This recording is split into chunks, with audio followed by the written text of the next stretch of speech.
Friend, चलिए start करते हैं। क्या स्टार्ट करने वाले हैं हम? देखिए, ट्रांजिस्टर ना इम्पोर्टेंट टॉपिक है। किसके आधार पे? देखो, यूपी पॉलिटिक्स सेकंड सेमेस्टर में एक बुक है ईसीडी, एक सब्जेक्ट कौन सा है? ईसीडी। और ईसीडी में ट्रांजिस्टर का बहुत महत्व है। ठीक है, एक ट्रांजिस्टर एक सेमीकंडक्टर। तो सेमीकंडक्टर मैंने पहले ही लेक्चर डाल चुका हूँ, उसको पढ़ लीजिएगा। और ट्रांजिस्टर इंपॉर्टेंट है। सुनिए, इससे जितने भी एमसीक्यू बन सकते हैं, ठीक है, इससे जितने भी एमसीक्यू बन सकते हैं, मैंने उस पे शॉर्ट नोट बना दिया है। मतलब अगर अगर आप ट्रांजिस्टर पे ये जो मेरा शॉर्ट नोट है इसे पढ़ लेंगे, तो जितना भी आपको एमसीक्यू मिलने वाला है ट्रांजिस्टर से, सब हो जाएगा। ठीक है फ्रेंड, तो चलिए स्टार्ट करते हैं। देखिए, सबसे पहला क्वेश्चन है फुल फॉर्म ऑफ बीजेटी। तो देखिए, ट्रांजिस्टर दो प्रकार के होते हैं, एक होता है बीजेटी, एक होता है एफईटी। तो पहले बीजेटी के बारे में बात कर लेते हैं। तो बीजेटी क्या होता है? तो बीजेटी का फुल फॉर्म होता है बाई प्लेनर जंक्शन ट्रांजिस्टर। ठीक है, बाई प्लेनर मीन्स दो प्लेन रहेंगे, जंक्शन ट्रांजिस्टर। ठीक है, इसका क्या हो जाएगा? Bi planar junction transistor. क्या? Bi planar junction transistor. ठीक है, चलिए दूसरा आप देखते हैं। देखिए, टाइप्स ऑफ बीजेटी। तो जो बाई प्लेनर जंक्शन ट्रांजिस्टर रहते हैं वो जनरली दो प्रकार के होते हैं। कितने प्रकार के? दो। एक होता है पीएनपी, एक होता है एनपीएन। ठीक है, एक होता है पीएनपी और एक होता है एनपीएन। ठीक है फ्रेंड्स, चलिए पार्ट्स ऑफ ट्रांजिस्टर। तो ट्रांजिस्टर के जनरली तीन पार्ट होते हैं। कितने पार्ट होते हैं? तीन। कौन कौन से? देखिए, एक होता है इमीटर। क्या होता है? एक होता है इमीटर, एक होता है बेस और एक होता है कलेक्टर। क्या? इमीटर, बेस और कलेक्टर। ठीक है, इमीटर, बेस और कलेक्टर। ठीक है फ्रेंड्स, चलिए देखिए इमीटर का करेक्टरिस्टिक्स क्या हो जाएगा।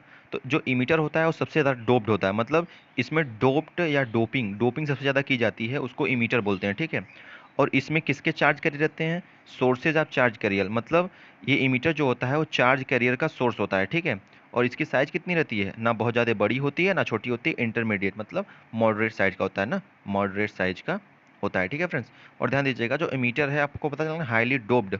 अब डोपिंग क्या होती है, डोप्ड क्या होते हैं, डोपेंट क्या होते हैं, कितने प्रकार होते हैं, उस पर मैंने लेक्चर ऑलरेडी डाल चुके हैं। ठीक है, डोपेंट पे ऑलरेडी लेक्चर डाल चुके हैं, उसको देख लीजिएगा। ठीक है, चलिए देखिए क्या होता है। ये हाईली डोप्ड है, इसके पास चार्ज कैरियर का सोर्स है और ये मीडियम साइज का होता है। ठीक है, चलिए अब देखिए बेस का क्या है। तो सबसे ज़्यादा डोप्ड होता है क्या? इमीटर। और सबसे कम डोप्ड होता है बेस। बेस सबसे कम डोप्ड। लोएस्ट डोपिंग किसकी होती है पूछ सकता है। Which transistor part is lowest doped? ठीक है, तो बेस होता है। ठीक है, और इसकी जो साइज होती है थीन होती है, बहुत, मतलब बहुत कम होती है। ठीक है, थीन इन साइज, बहुत पतला होता है, बहुत पतला होता है और बहुत छोटा होता है साइज में। ठीक है फ्रेंड्स, ठीक है, और देखिए इसमें क्या पा जाते हैं, किसका सोर्स कैरियर है। तो इसमें जो region where charge are consumed only less than 2%, 2% से चार्ज कम जहाँ पे पाए जाते हैं उसी को बेस कहते हैं। मतलब बेस में जो चार्ज कैरियर रहेंगे वो 2% से कम कम पाए जाते हैं। और सबसे ज़्यादा किस में पाए जाएंगे चार्ज कैरियर्स? इमीटर में। और 2% से कम किस में पाए जाएंगे? बेस में। ठीक है, अब चलिए देखते हैं कलेक्टर। तो देखिए जो कलेक्टर होता है ना ज़्यादा डोप्ड होता है ना कम डोप्ड होता है, इंटरमीडिएट डोप्ड होता है ना, मतलब इसका जो डोपिंग होती है बीच वाली होती है। ठीक है, और collects are charge carriers emitter from emitter. और इसका काम क्या रहता है, जैसे मान लीजिए कि ये इमीटर है। क्या है? ये इमीटर है, ये इमीटर है, ये डब्बा में मीटर है और यहाँ पे कलेक्टर है। ठीक है, तो इमीटर से निकलने वाले जितने चार्ज कैरियर रहेंगे वो यहाँ तक आएंगे और ये इसको लेगा। कलेक्टर काम होता है जो चार्ज कैरियर यहाँ से निकलते हैं, जो इलेक्ट्रॉन का चार्ज कैरियर यहाँ से निकलेंगे वो इसको लेगा। कौन? कलेक्टर। ठीक है फ्रेंड्स, चलिए और देखिए जो ट्रांजिस्टर में एरो होता है वो क्या दर्शाता है? एरो इन ट्रांजिस्टर सिंबल रिप्रेजेंट। तो जो ट्रांजिस्टर में एरो होता है वो क्या दर्शाता है? वो दर्शाता है डायरेक्शन ऑफ करंट, कहाँ से कहाँ तक? पी से लेके एन से। पी टाइप के सेमीकंडक्टर से लेके एन टाइप तक सेमीकंडक्टर जो होता है वहाँ दर्शाता है। ठीक है, देखिए कितने कॉन्फ़िगरेशन होते हैं ट्रांजिस्टर में? तो ट्रांजिस्टर में कुल तीन प्रकार के कॉन्फ़िगरेशन होते हैं। एक होता है सीई कॉन्फ़िगरेशन। सीई मतलब होता है कॉमन इमीटर। क्या होता है? सीई मतलब कॉमन इमीटर कॉन्फ़िगरेशन। और सीबी मतलब common base, common base configuration. और सीसी मतलब कॉमन कलेक्टर कॉन्फ़िगरेशन। ठीक है, कॉमन कलेक्टर। समझ में आया फ्रेंड्स? पहला क्या था? पहला था कि जो पहला common emitter, common base, common collector. ठीक है, ये तीन प्रकार कॉन्फ़िगरेशन होते हैं ट्रांजिस्टर में। देखिए नौवां क्वेश्चन क्या बोल रहा है कि types of junction in transistor. Transistor में कितने प्रकार के जंक्शन होते हैं? तो दो जंक्शन होते हैं, एक होता है ईबी जंक्शन, एक होता है सीबी जंक्शन। ईबी जंक्शन मतलब इमीटर बेस जंक्शन और कलेक्टर बेस जंक्शन। ठीक है, चलिए 10वां क्वेश्चन क्या बोल रहा है कि जो इमीटर बेस जंक्शन होता है वो किस में सेटअप होता है? तो इमीटर बेस जंक्शन जो होते हैं वो हमेशा फॉरवर्ड बायस में रहते हैं। किस में? फॉरवर्ड बायस में, ठीक है। और जो सीबी जंक्शन होता है मतलब कलेक्टर बेस का जो जंक्शन होता है हमेशा रिवर्स बायस में, कलेक्टर बेस हमेशा रिवर्स बायस में और इमीटर बेस हमेशा फॉरवर्ड बायस में, ठीक है। और देखिए ये क्या है, आई ई बराबर आई बी प्लस आई सी, ये एक फॉर्मूला होता है किसका, इमीटर करंट का। मतलब जो इमीटर करंट रहेगा, इमीटर करंट जो इमीटर आई मतलब जो बेस करंट रहेगा और प्लस कलेक्टर करंट, मतलब emitter current is equal to base current plus collector current, ठीक है फ्रेंड्स। चलिए क्या है, ई पीएनपी, पीएनपी ट्रांजिस्टर में इमीटर क्या इमिट करता है, तो पीएनपी ट्रांजिस्टर में इमीटर जो होता है होल्स इमिट करता है, ठीक है। और एनपीएन ट्रांजिस्टर में इमीटर इलेक्ट्रॉन रिलीज करता है, मतलब इमिट करता है, समझ में आया। पीएनपी ट्रांजिस्टर में जो इमीटर होता है वो होल्स प्रोड्यूस करते हैं, लेकिन जो इमीटर होता है वो एनपीएन ट्रांजिस्टर में इलेक्ट्रॉन रिलीज करते हैं, ठीक है। चलिए देखिए formula for current gain in common base configuration, CB configuration में देखिए क्या है, कॉमन बेस ना, सीबी कॉन्फ़िगरेशन मतलब कॉमन बेस कॉन्फ़िगरेशन में करंट गेन, करंट देखो जो सीबी गेन में जो सीबी होता है कॉमन बेस में करंट गेन को सिंबल दर्शाते हैं अल्फा से, किससे, अल्फा से, ठीक है। Current gain in common base में जो कॉमन बेस का रहता है मतलब कॉमन बेस में जो सिंबल होता है करंट गेन का अल्फा होता है, मतलब अल्फा का जो होगा बराबर होगा आई सी मतलब कलेक्टर करंट अपान आई ई, समझ में आया? कि कॉमन बेस में जो करंट गेन मतलब अल्फा होता है उसका फॉर्मूला क्या होता है, आई सी अपान आई ई, ठीक है। चलिए अब देखिए इसका formula for current gain in common emitter, वहाँ पे कॉमन बेस था मतलब वहाँ पे सीबी जंक्शन था, यहाँ पे सीबी कॉन्फ़िगरेशन था, यहाँ पे सीई कॉन्फ़िगरेशन है।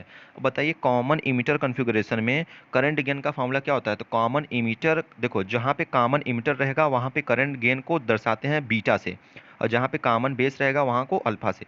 तो बीटा का फॉर्मूला हो जाएगा आई सी अपान आई बी, ठीक है। आई सी अपान आई बी, वहाँ पे आई सी अपान आई, ठीक है। अब चलिए अब देखिए तीन कॉन्फ़िगरेशन थे, एक था कॉमन बेस, एक था कॉमन इमीटर, एक था कॉमन कलेक्टर। तो ठीक है कॉमन कलेक्टर में मतलब सीसी कॉन्फ़िगरेशन में कौन सा लगता है फार्मूला, तो इसको गामा से दर्शाते हैं, गामा से मतलब ये गामा से दर्शाएंगे, उसका फार्मूला हो जाएगा आई ई अपान आई बी, ठीक है। तीनों फार्मूला आप ध्यान रखिएगा, ठीक है। अल्फा फार्मूला क्या बताया अभी हमने, तो अल्फा बराबर होता है आई बी आई सी अपान आई ई, ठीक है। बीटा बराबर होता है आई सी अपान आई बी, ठीक है, लेकिन आई ई अपान आई बी होता है कॉमन कलेक्टर का, ठीक है। चलिए देख लीजिएगा फॉर्मूला तीनों, आई सी अपान आई सी अपान आई बी, आई ई अपान आई बी, ठीक है। चलिए लेकिन एक बात ध्यान दीजिएगा, जो कॉमन बेस रहेंगे, कॉमन बेस का जो करंट गेन रहेगा वो अल्फा से दर्शाया जाता है, ठीक है। जो कॉमन इमीटर का रहेगा वो बीटा से दर्शाया जाता है, ठीक है, बीटा से। और जो कॉमन कलेक्टर का रहेगा वो गामा से दर्शाया जाता है, इतना तो आप लोग को याद रहना ही चाहिए, ठीक है फ्रेंड। चलिए relation between alpha and beta, alpha and beta के बीच में क्या रिलेशन होता है, मतलब अल्फा किसको कहते हैं, कॉमन बेस और कॉमन इमीटर और कॉमन बेस में क्या रिलेशन होता है, तो आपको रिलेशन बता दे रहे हैं, लिख लीजिएगा, ठीक है। देखिए तो जो होता है अल्फा और बीटा में रिलेशन होता है, अल्फा बराबर होता है beta upon one plus beta, याद रखिएगा। या तो इसको आप ऐसे भी लिख सकते हैं, beta is equal to alpha upon one minus alpha. देखिए दो रिलेशन है, एक ये वाला alpha is equal to beta plus one और beta upon one plus beta, और beta is equal to alpha upon one minus alpha, ठीक है। अल्फा यहाँ पे क्या है, कॉमन बेस है, कॉमन बेस करंट गेन है, और बीटा क्या है, कॉमन इमीटर करंट गेन है, ठीक है। अब देखिए बीटा गामा में बताना है मतलब कॉमन कलेक्टर में और कॉमन इमीटर में बताना है, ठीक है। पता है कि नहीं, बीटा किसके लिए होता है, कॉमन इमीटर के लिए, और गामा किसके लिए होता है, सीसी मतलब कॉमन कलेक्टर के लिए, ठीक है। चलिए इनके लिए बता दीजिए, तो इनके लिए क्या हो जाएगा, तो इनके लिए फॉर्म होता है बीटा बराबर होता है गामा माइनस वन, ठीक है, बीटा बराबर गामा माइनस वन या gamma is equal to beta plus one, ठीक है। फिर से बता दे रहे हैं, कंफ्यूज नहीं होना है, बहुत इंपॉर्टेंट चीज़ है।